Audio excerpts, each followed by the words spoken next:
Hello everyone, আসসালামু আলাইকুম। Welcome back to my YouTube channel Soni's cooking recipes.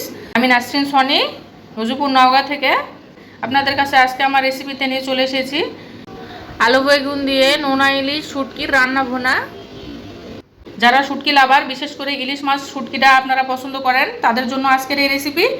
আশা রাখবো রেসিপিটা দেখার পর অবশ্যই আপনাদের কাছে ভালো লেগে থাকবে। কথা আর বাড়াবো না, চলে যায় মূল রেসিপিতে। নোনা ইলিশটা পানি দিয়ে ভালো করে ধুয়ে পরিষ্কার করে নিয়ে এরকম করে টুকরো করে কেটে নিয়েছি। চলুন এখন রান্না করে দেখাই। পরিমাণ মতো সরষের তেল, আমি পুরো রান্নাটা সরষের তেল দিয়েই করে নিব। আলুটা ছিলে নিয়ে এরকম করে চিকন করে কেটে নিয়েছি, এটা এখন ভেজে নেব।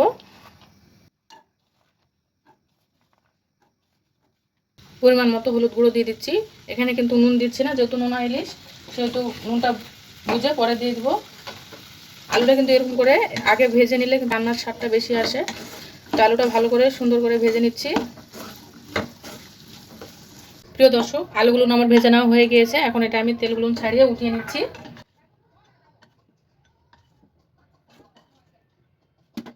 আর একটু তেল দিয়ে দিচ্ছি। 1 কাপ পরিমাণ পেঁয়াজ কুচি। শুটকি রান্নায়, নোনা ইলিশ রান্নায় কিন্তু পেঁয়াজের পরিমাণ এবং তেলের পরিমাণটা একটু বেশি লাগে। আর দিয়ে দিচ্ছি আস্ত রসুন কোয়া। আমি এখান থেকে অর্ধেকটা দিয়ে দিচ্ছি প্রথমে, অর্ধেকটা পরে দেবো। পেঁয়াজ এবং রসুনগুলো বেশি কিছুক্ষণের জন্য ভালো করে ভেজে নিচ্ছি, একদমই ব্রাউন কালার করে নিব না। দিচ্ছি 1/2 চামচের মতো আদা বাটা। রসুন যেহেতু আস্ত রসুন দিয়েছি সেহেতু আর রসুন বাটা দিচ্ছি না। আর দিয়ে দিচ্ছি 1/2 চামচ আস্ত জিরা। আস্ত জিরাটা দিলে কিন্তু ফোড়নের একটা সুন্দর ফ্লেভার আসে। দিয়ে দিচ্ছি একটা তেজপাতা, পরিমাণ মতো হলুদ গুঁড়া, পরিমাণ মতো লাল মরিচের গুঁড়া। এই নোনা ইলিশ রান্নায় কিন্তু একটু মরিচের ভাগটা বেশি হলে খেতে টেস্ট লাগে। দিচ্ছি 1 চামচ ধনিয়া এবং জিরা গুঁড়া। সামান্য একটু পানি দিয়ে দিচ্ছি। দিয়ে দিলাম যে নোনা ইলিশগুলো কেটে রেখেছিলাম সেগুলো। এটা পেঁয়াজের সাথে এবং তেলের সাথে ভালো করে ভেজে নিব, তাহলে কাঁটাগুলো যেগুলো আছে সেগুলো মশমশে হবে, মুখে বাঁধবে না। নোনা ইলিশটা ভালো করে ভেজে দেওয়ার জন্য জাস্ট 4 থেকে 5 মিনিটের মতো ঢাকনা দিয়ে দিচ্ছি। কিছুক্ষণ পর ঢাকনাটা উঠায় দেখি, দিয়ে দিচ্ছি যে আলুগুলো ভেজে রেখেছিলাম সেগুলো। আর দিয়ে দিচ্ছি এখানে আমি আগে থেকে লম্বা করে বেগুন কেটে রেখেছিলাম, জাস্ট হলুদ দিয়ে মেখে রেখেছি, সেগুলো দিয়ে দিচ্ছি। আমি কিন্তু পুরা রান্নাতে এখনও নুন ব্যবহার করিনি, যেহেতু নোনা ইলিশ নুন থেকেই যায়, পরে টেস্টটা বুঝে নুন দিব।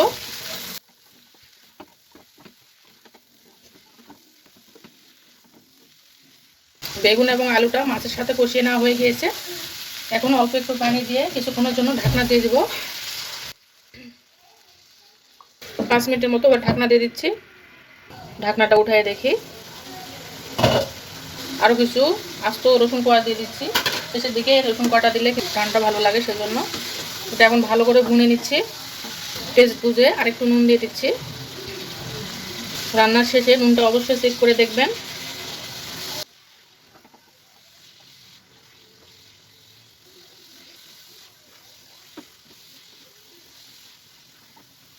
রান্নাটা আমার কষিয়ে নেওয়া হয়ে গিয়েছে। অল্প একটু পানি দিয়ে দিচ্ছি। এটা আমি ভুনা ভুনা করে রাখবো, বেশি দিব না। পানি দেওয়ার পর একটু নেড়ে ছেড়ে জাস্ট 2 মিনিটের মতো ঢাকনা দিয়ে দেবো। 2 মিনিট পর আমার রান্নাটা শেষ হয়ে যাবে। 2 মিনিট পর ঢাকনাটা উঠায় দেখি, রান্নার উপর দিক দিয়ে তেলটা উঠে এসেছে। আমার রান্নাটা একদমই কমপ্লিট। এখন চুলাটা বন্ধ করে দিয়ে আপনাদের কাছে পরিবেশন করে দেখাচ্ছি কেমন হয়েছে আমার এই রান্নাটা।